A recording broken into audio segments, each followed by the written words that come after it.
Hello and welcome to Politics Today. I'm Farrukh Pitafi.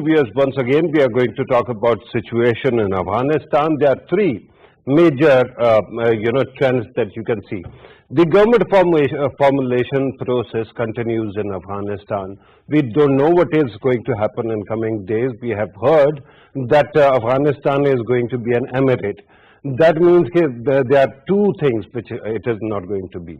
It is not going to be a republic. Emirate is more like a monarchy, but where the leader is not essentially someone who has actually been identified as a monarch through bloodline, but by virtue of being virtuous. That is one aspect. Secondly, of course, we have heard that they are going to perhaps have a ruling council which is going to actually wield the executive power. Whether it will have any kind of trappings of democracy, we don't know. But one thing is clear, and that is that it is going to be quite inclusive, and that's why perhaps Taliban are taking this much time. This is one aspect. On the other side, the second trend is the evacuation process that continues. And in all that process, you actually see two things happening. On one side, the government of America is trying to get as many people out before the deadline. On the other side, very interestingly, America or American politics keeps on telling you what went wrong in the past 20 years. Because while evacuations are continuing and the situation on ground has improved, two lawmakers actually traveled from America to Afghanistan today. While evacuation is going on, you don't actually rush to that place. You try to rush as many people away from that position as possible. And while it is going on, some of the GOP nativist branch actually has started questioning whether the Afghans should be brought into America or they shouldn't be, especially the SIV holders. So this is the second trend. And the third trend is the regional response.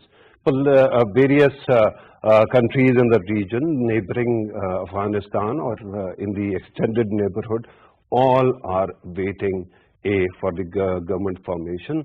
On the other side, they are also have not declared that they are not going to recognize any government that is going to actually succeed the previous one.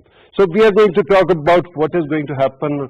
Afghan Taliban keep on saying things that must be music to many ears, but we still don't know whether there is going to be some reality to it or not at this moment.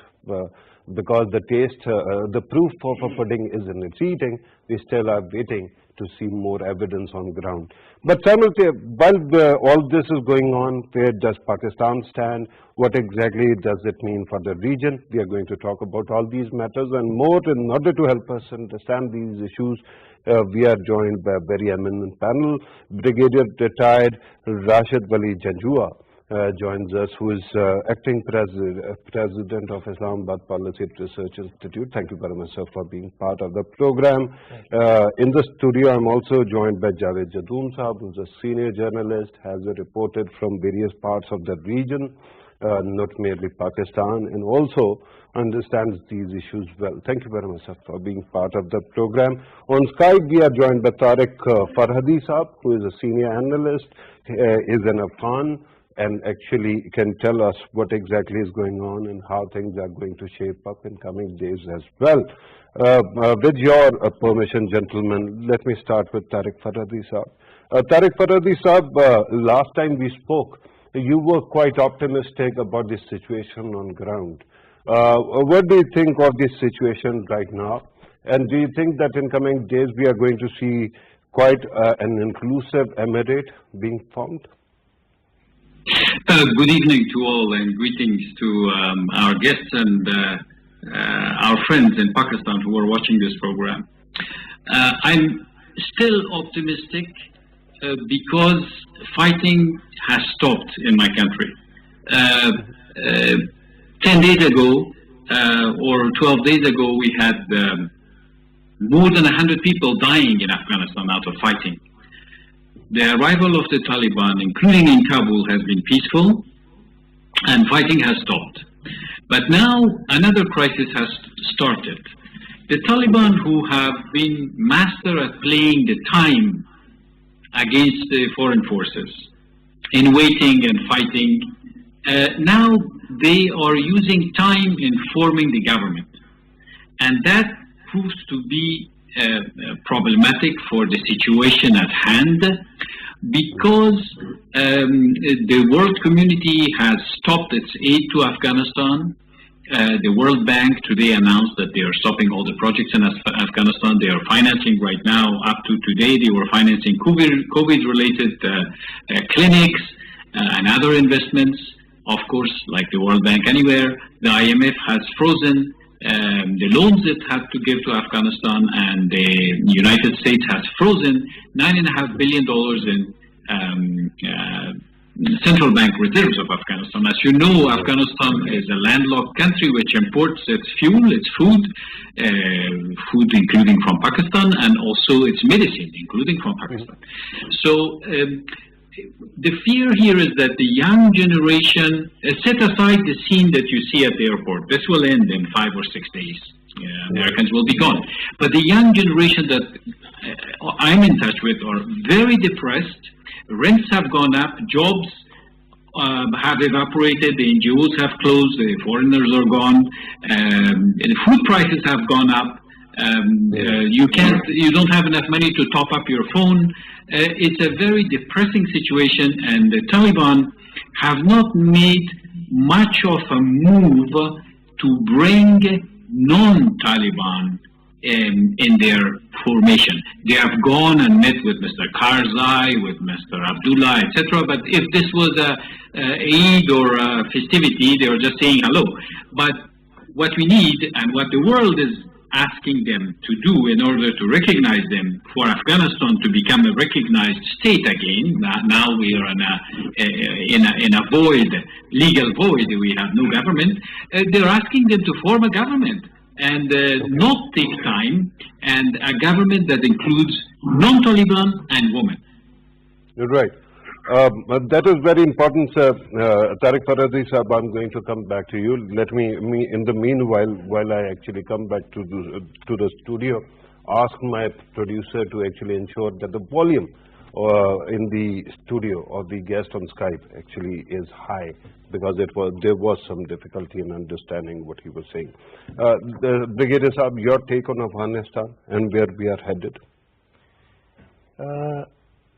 At the moment, the situation is quite fluid, and as we see, there is a process of governance challenge, and they have announced a interim kind of a governing council, which includes Abdullah and Ahmed Karzai as well. And they have sort of shortlisted their cabinet also, so they are probably at an advanced stage of consultations to shortlist the cabinet members. So some structure is emerging, and I think they are going very, very cautiously to co-opt all the ethnicities. And I think so far the indications are that it's going to be 75-25 ratio of the cabinet structure itself. Right. 75 Pashtuns or 75% Taliban? Pashtuns, not essentially Taliban, because there are other Pashtuns also from eastern. But Pashtun population is somewhere around 48 to 52%. Yes. So their representation will be more than their population size? Yes, that is the intent so far. They haven't announced something final. So once the final list is finalized, only then the real structure will emerge. Right. And who's going to be the head of the government? Obviously, the head of the government, there are contenders, Abdullah Akhundzada, Mullah Brother, and these are the two top contenders, and rest would be the cabinet members, in my reckoning. So the Amir is going to be head of state or head of government? I think he would be head of the state, Okay. And Right. governance would be With the devolved to governance somebody, council. with the governing council. Right, and there will be somebody heading that as well. Yes, So obviously. by default, it is going to be a prime minister. It can be a prime minister. Yeah, you can call him whatever you want, but he will be chief executive, right? Exactly, he will be the chief executive, and And you're going to cabinet. have one Talib leader as the head of state, the other as the head of government. Yes, it looks like that way. Okay. That reflects the reality. All right. All right. Let me bring in Jared Jadoon Saab as well. Jared Saab, your take on where we are headed. And there were, Tariq Farhadi Saab was talking about crises that are actually multiplying right now, especially economic ones. You can, if possible, talk about that as well. Thank you very much, Farrukh. Farrukh, I have a bit different view of what is happening in Afghanistan. I do not share the pessimistic views projected by our guest from Afghanistan, because the one positive thing which has happened in Afghanistan, fighting has ceased, and definitely it is a step towards sustainable peace in Afghanistan. Right. Secondly, while we are expecting a kind of inclusive government where Taliban should give lion's share to other His political point parties. was particularly about the monetary collapse. No, but I think we need Economic to understand. collapse. We need to understand there is no government right now. Yeah. Government, once the government is formed in Kabul, once certain conditions or conditionalities of the Americans and their allies in Europe are met, what are they asking for? We have to look at it. They're asking for, number one, inclusive government, inclusive political settlement. This is what the G7, if you look at the joint communique, Right. that focuses on, number one, there should be a inclusive political settlement. And secondly, they would like to have women participating in every walk of life. Right. Thirdly, they would like to continue the process of evacuation after the deadline of August 31, Yeah. once the Americans leave Afghanistan. Right. They would like the Taliban government to allow the Afghans to leave the country. The Afghans. So what the Afghans also. Yes, Afghans. Not only Americans. Yes, Afghans also. Why Taliban have a problem with that? They believe that there's going to be a brain drain in Afghanistan. Okay. All the educated young people from different fields and different departments and different walks of life would be leaving Afghanistan, and they keep on asking them that they would like to provide them the protection and the security and everything they would like to have. Do not leave.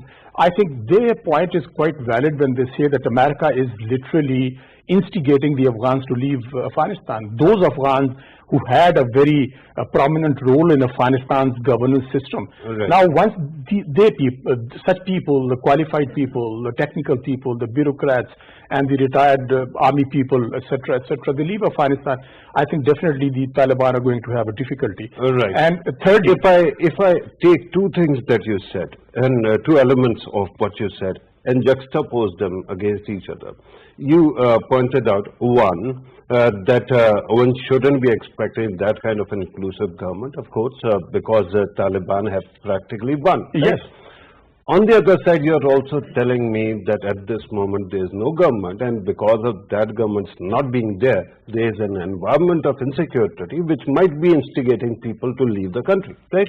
Absolutely. So the question is, shouldn't, if we are not anticipating any application of Doha Agreement, if this is not about Doha Agreement and Taliban are just doing it for the sake of it, why not form a government now so that there is no insecurity? Yes, I tell you why they're not forming a government.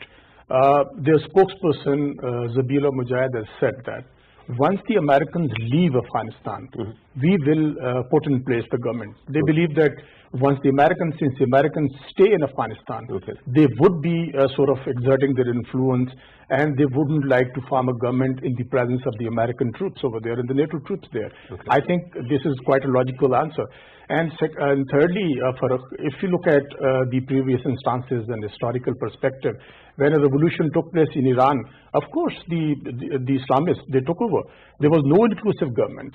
When a revolution happened in Cuba, in Nicaragua, when Sandinistas came into power, nobody talked about inclusive government. They have won the fight against the Americans. They have captured the capital in all the major cities. And why the global community keeps on insisting that they should have? Of course they should have, but not on the prodding, on the pressure of the world powers. Well, and fourthly, Farrukh, my last point, and then you can continue with your other guests.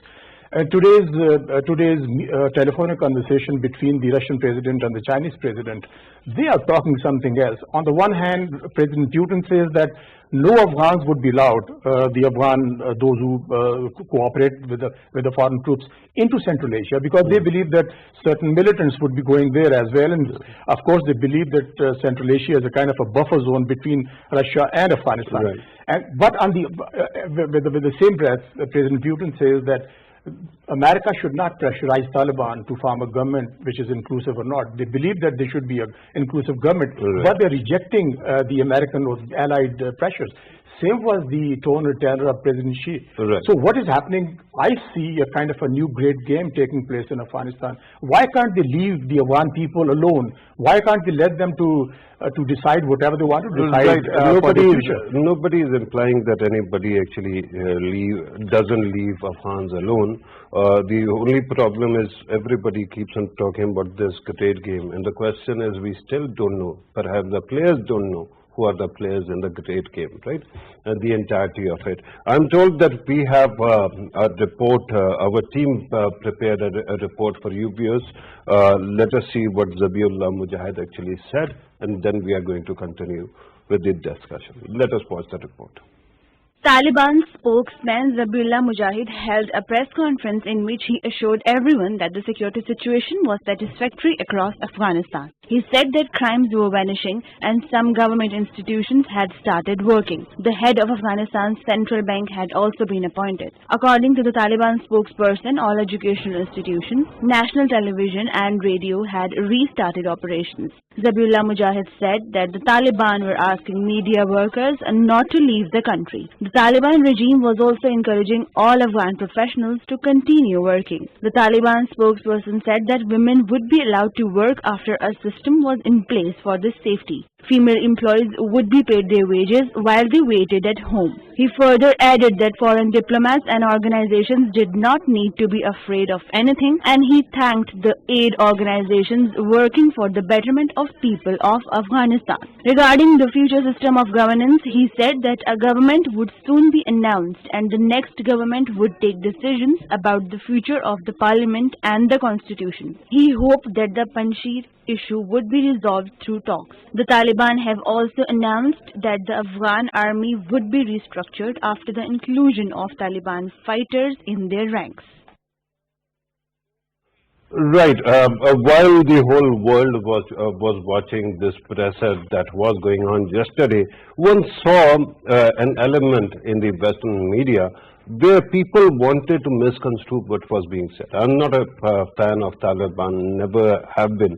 But Afghan Talib's spokesman was actually telling people that girls at this moment are being asked to actually stay home because their own foot soldiers who are actually guarding every place are not sensitized to the presence of women.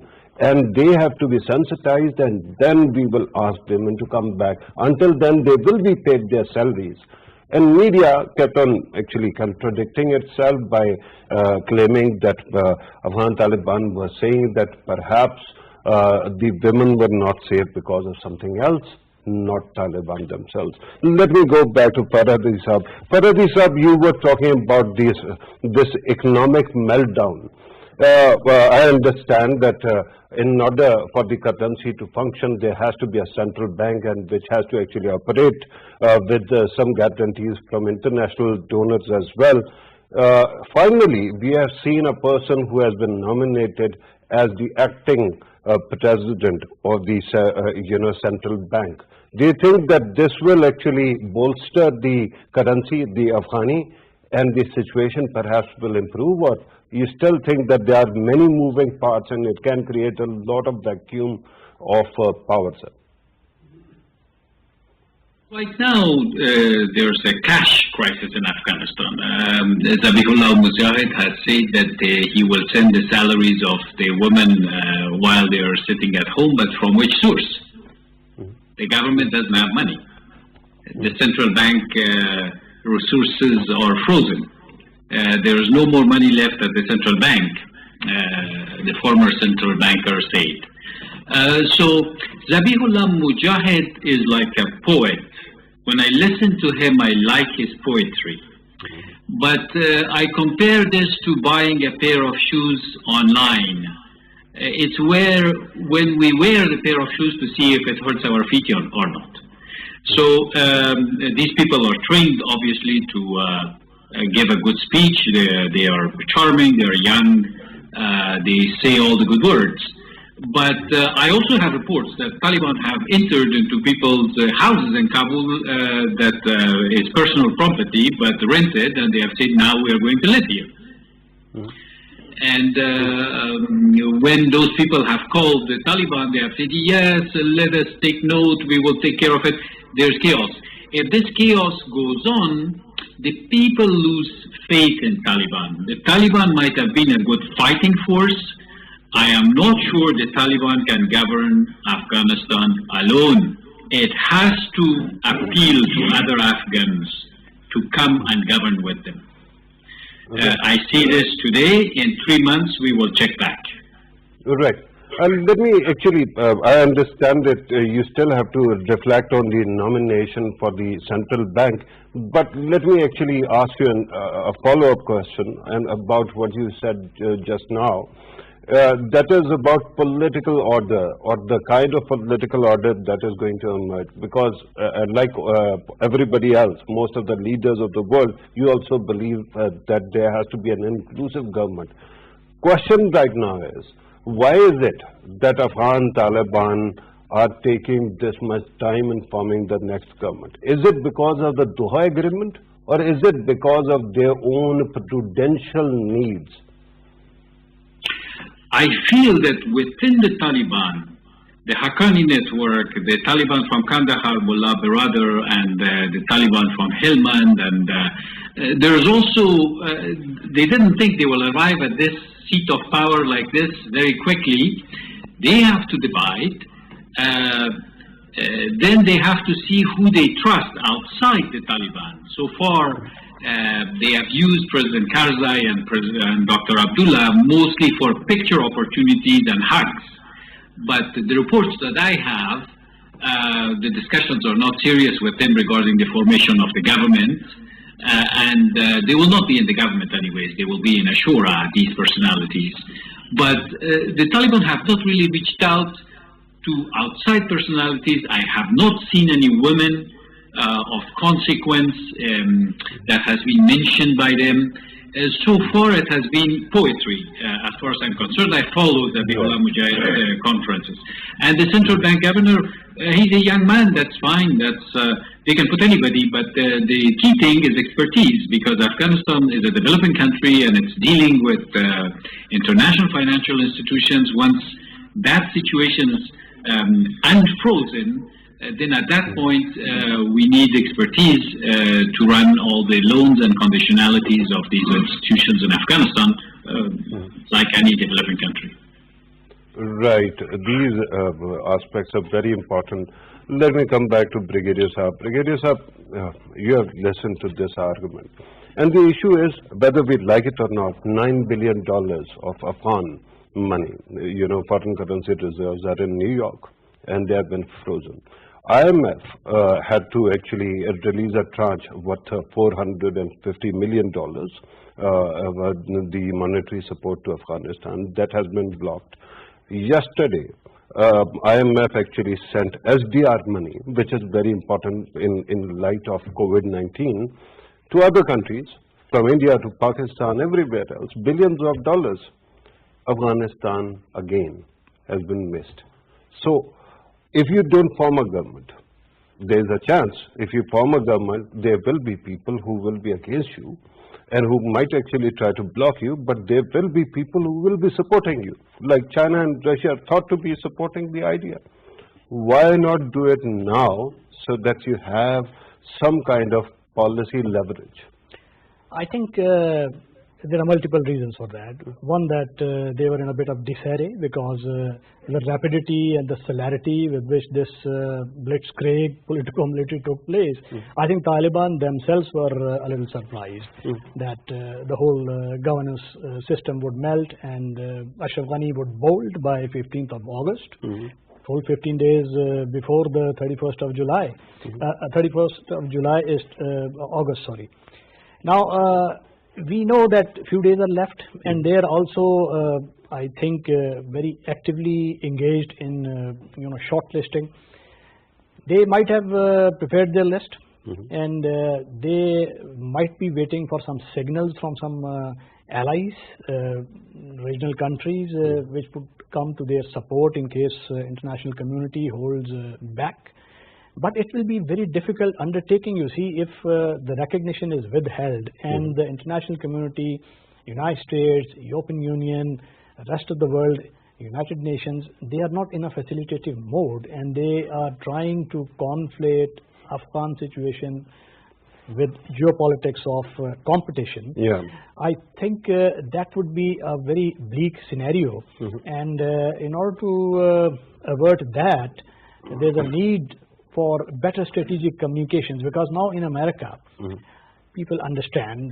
We heard Joe Biden, we heard G7's communique, both say that henceforth the future engagement with Afghanistan would be contingent upon how Taliban behave and in what responsible manner, in what inclusive way they form the governance. Now, if that is the case, why the message is not going down to their population, which is acting as a bulwark? They are pandering to the domestic constituency, and that apparently is the bulwark to which they are, afraid, and they are trying to withhold recognition issue. And with that is linked to the sanctions issue as well. No, I understand that. In order for any country to recognize a new government, there has to be a government. At this moment, we don't even have a transitional government, right? Let's say that it is about politics of competition, geopolitics of competition. Russia might be ready, assuming it is hypothetical. But until you form a government, whatever that is, who's going to recognize? Chaos cannot be recognized as a legitimate government, can it? No, I agree with you, but there is a de facto reality. Everybody knows who is in control. So, in many ways, Taliban are in active engagement mode with the United States, at high-ranking level also. Now, when that happens, and a semblance of order can be created, because it is understood that formation of government takes few days. It might take 2 more days, 3 more days, 4 more days. It might go as far as 31st of July, but the thing, 31st of August. But the issue is that the greater issue of strategic objectives of the global powers. We all know Brzezinski's power and principles. And when somebody asked him that why United States followed a policy that spawned terrorism, so he said that what was more important, the dissolution of Soviet Empire or Taliban? Okay. All right. So the answers are very clear. Yeah, but just to remind people, Brzezinski is dead, and his daughter is a TV anchor who doesn't agree with his own father's point of view. That's right? So you have to remember that as well. There is Jadul Sahab. At this moment, I think that we have to understand what is being said here. Our Afghan friend here also is very sympathetic to the idea of change, especially when Ashraf Ghani was in government. He was very critical of him. Now that government is gone, there has to be something over there. And at this moment, we are sitting so close to Afghanistan. We don't have a clue what kind of government is going to be formed. Secondly, there is talk of Shura. I understand that an Amir might be the head of state. Then there is question of executive, and then Shura. Shura will be a legislative body or an executive body? Farrukh, I think you made the point yourself that maybe it was part of an understanding in Doha that because we know the cutoff date, that is 31st of August. Once the Americans leave, I think there will be a government in place in the first week of September. Okay. This is not going to be delayed further. They will have a government in Kabul, whether it is going to be inclusive or not. It will be Taliban-dominated government, we know for sure. There could be certain figures who, like Mr. Abdullah, who is basically now as a very soft corner towards Taliban for obvious reasons. So once the government is in place, definitely there will be a process of recognition, maybe starting from Pakistan or maybe starting from Russia and China, followed by some of the Muslim countries, and then it could continue even the European countries. We know that then why CI chief went to Kabul and met with Mullah Baradar. I think much is happening beneath the surface as well. We are not looking at the whole picture in a holistic manner. We are really trying to undermine the kind of competence the Taliban have. You rightly said, and even I have differences, the kind of ideology they pursue. But we need to talk about the, excuse me, we need to talk about the ground realities. Whether we like Taliban or not, they are in control in Kabul. They are in control of the entire country, except a very small strip, a small area of Panjshir. So I think it is not technically a strip. It is like a dot. The problem is they are waiting for the Americans to leave, and now we know that the American policy has been re-emphasized, restated by President Biden that there's going to be no extension, and they would like to complete the evacuation by 31st of August. You just brought up this meeting between Mullah Baradar and DCIA, Burns. What do we know about that meeting so far? Was it about evacuations? Was it about the deadline, or something else is going on? As we know that no details of the meeting has been disclosed by any party, neither but media can. But I think, of course, the one topic should have been discussed is that they would like uninterrupted evacuation of the Afghans. Because President Biden made a promise, made a commitment during his address to the nation that he would like to evacuate all the Afghans who cooperated with the foreign troops. And that is not possible by or before 31st of August. It could be possible, and I think Taliban would be willing to allow them, and they said that. Once again, I would like to quote Zabihullah Mujahid. He stated in a very categorical terms that all Afghans with valid documents would be allowed to leave beyond 31st of August. No, Americans. Americans, not Afghans. Americans. He said after cut-off date, Afghans will not be allowed. But all the Americans, all the foreigners, in fact, he said that would be allowed to leave Afghanistan. So I think the problem being discussed right now between the Americans and the Taliban is, one, they would like to have inclusive government. Secondly, of course, they're talking about, it is for the optics. They know that there would be certain conditions and certain code of ethics to be imposed by the Taliban as far as women are concerned. They would not be barred from public places, neither from jobs or schools or colleges and playgrounds as well. But of course, they have said that it would be with certain conditionalities in Code of Islamic running a government is quite different from running an insurgency, and this is the whole point. You have to have money. No, Farrukh, the problem is, you said it yourself, $9 billion frozen by the Americans. Of course, this particular amount would be kept frozen because there is no government in Kabul. Once the government is there, I think even Americans, ultimately, they would be releasing the funds as well. And rest of the agencies being influenced by Washington, of course, they would start only disbursing the amounts once there is some kind of indication from Washington that, well, you can go ahead and do that. Otherwise, difficulties, definitely, they do have difficulties. Tariq Patati Sahab, there is something very interesting going on. On one side, we saw that DCIA Burns was in Kabul and he interacted with Mullah Baradar. At least it has been reported. On the other side, and the implication is that perhaps there is going to be some kind of relaxation regarding American evacuation and perhaps even the U.S. stay beyond 31st. There is a possibility, right? I remember the word or sentence that was used by Zabihullah Mujahid was that we are going to respond at that moment. But regarding what is going on in America, on one side, Biden administration is trying to lift as many people as possible, and these negotiations are going on. And Republican leaders have started saying that America should unilaterally, extend the deadline. And if Afghan Taliban don't agree, they should use force. What do you say to that proposal, sir? It's not a good idea because, look, I always speak from the position of the people of Afghanistan. The people of Afghanistan at this point want America gone. They just want American money. So today, Mitch McConnell, as we are speaking, Mitch McConnell, the leader of the Republicans, have asked for the impeachment of Biden. This is their football. This is their politics. Let them play their politics. I think also, like Biden, that the evacuation process should be ended on the 31st of August, and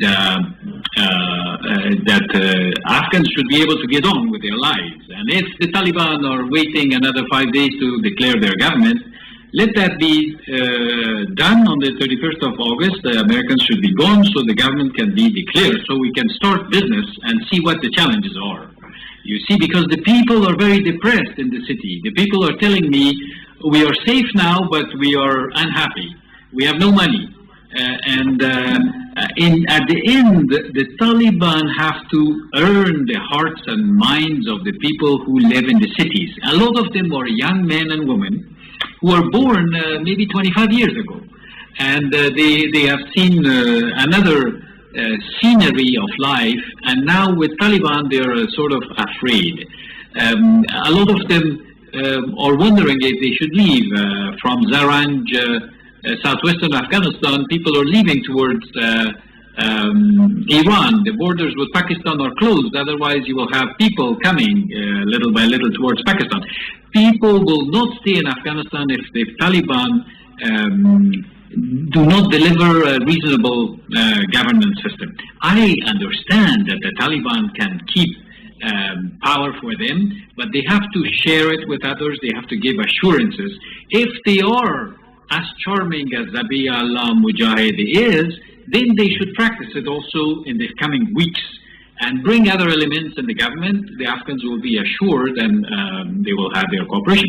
And the next thing, which is very important, is also to not to say who can leave, who can come. Leave it alone. Let even the diaspora come back. I have been in touch with some of the people who have left Afghanistan in the last 10 days. And you know what they want? When can we go back? When Afghanistan will be normal again, where we can go back. Myself, when can I go back and contribute to the construction of my country? And the diaspora feels that way. We want to be able to go back, come out, go back, come out, like any diaspora of any country. The Taliban should strive for that. Right. One very important aspect, sir, while you were responding to my question, and I was wondering, I recall that you have advised the Afghan government in the past. You are an expert in economic affairs as well. Is there a possibility that while this entire transition is going on, we start seeing some proposed system, economic system, some papers, some books on the matter? Because at this moment it seems that the Western media is paralyzed by this outrage and temper tantrums about Afghanistan. Meanwhile, perhaps people are not debating what policies are going to be there, because in the end, no matter who actually governs Afghanistan, in the end it is Afghan people who actually need support, and their economic system needs to work for them, right? Absolutely, sir. So there will be an Islamic banking system, and I think that works. The Islamic banking system actually is very complete. It has the Ijara, it has the Takaful, it has many ways of banking the people without taking too much money from them. That would work. Even for that, we are willing to help, the technicalities.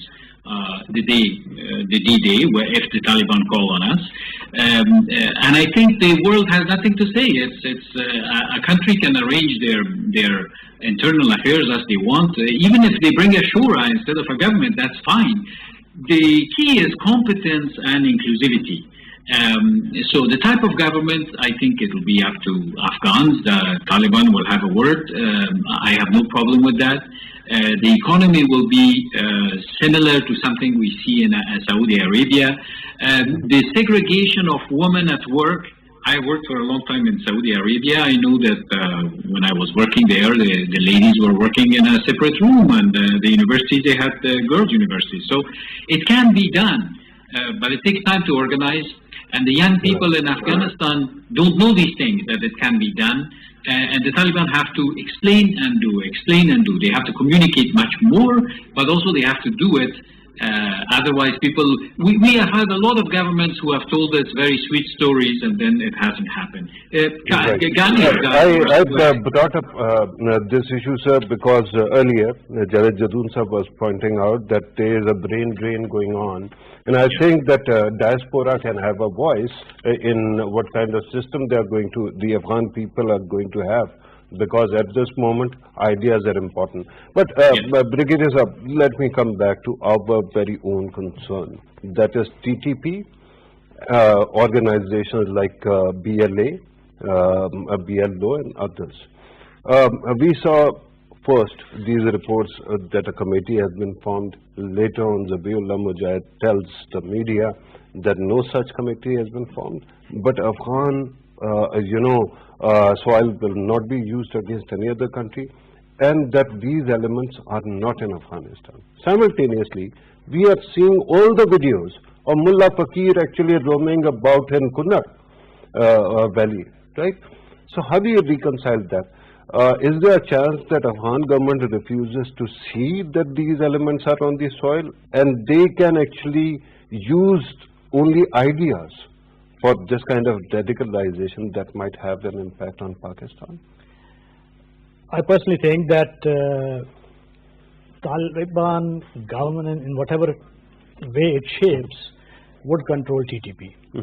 Not only TTP, but BLA dissidents who are using Afghan soil. And there are, as per a UN report, 6,000 of them, TTP inclusive, which are using Afghan sanctuaries. I believe at the moment it's premature to say, because still 5,400 US troops are there on Afghan soil. Yeah. So wait for this full US evacuation, but and those the government, only then Taliban would be effective. 5,000 soldiers are only confined to one airport. They are not beyond that, right? It is like an embassy. No, what I am alluding to is that at this point of time, things are in a flux. Taliban are, they don't have a government at the moment. Actually, how could you expect them controlling TTP is one thing. And if there is a criminal of Pakistan who has killed hundreds or thousands of Pakistanis, just controlling them will not be the end of it, would it? They'll have to hand them over to Pakistan. They'll have to abide by international law, I think. Will that happen? I think that would happen, because we should that's good to hear. Very quickly, sir, your conclusion. I would like to make a few comments.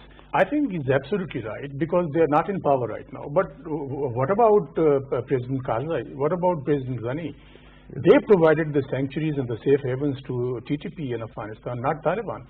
They provided them weapons, training, and finances. My question is about Afghanistan. I'm coming to that, Farrukh. But we are talking about on the presumptions that once they come into power, whether are they going to allow them to operate from Afghanistan against Pakistan or not? No. I think I'm not asking that. Secondly, I'm saying my criminals are hiding there. Okay, but let them. When are you going to hand them over? And secondly, I think it is Pakistan's responsibility, and I think it's a very, very important question you have raised. Pakistan should take up the matter with Taliban once they are in power, and the demand should be to hand over all the criminals and all the terrorists and the terrorist leaders hiding in Afghanistan, because we would not like TTP to be emboldened while Taliban come into power in Kabul. Absolutely. Chip in with one last bit. There was a research study carried out by Islamabad Policy Research Institute, in which we concluded that there is epistemic warfare emanating from Kabul. Right. 265 websites, projecting false content, and 90% of that traffic, when analyzed, was all fake data that atrocities are happening. TTP is getting far. And so Indian role as a spoiler cannot be discounted. India's role is something that we have to take up with India, but people hiding in Afghanistan who have killed my fellow citizens, your colleagues, they have to be taken out. That factor is out now. And we have to conclude the program. There's a reason for optimism. Brigadier Sahab, let us hope that happens. I'm told that we have to conclude the program. Brigadier Retired Rashid Wali Janjura Sahab, thank you very much, sir, for your precious time. Javed Jadoon Sahab, thank you very much for your precious contribution as well. Tariq Fatadi Sahab, always great having you in the show. And let us hope that your country finds the peace and stability it's so seriously it deserves. This was today's program, viewers. We have discussed Afghanistan situation is still unfolding. We will keep on commenting on that, reporting on that. Thank you very much for watching. Take care.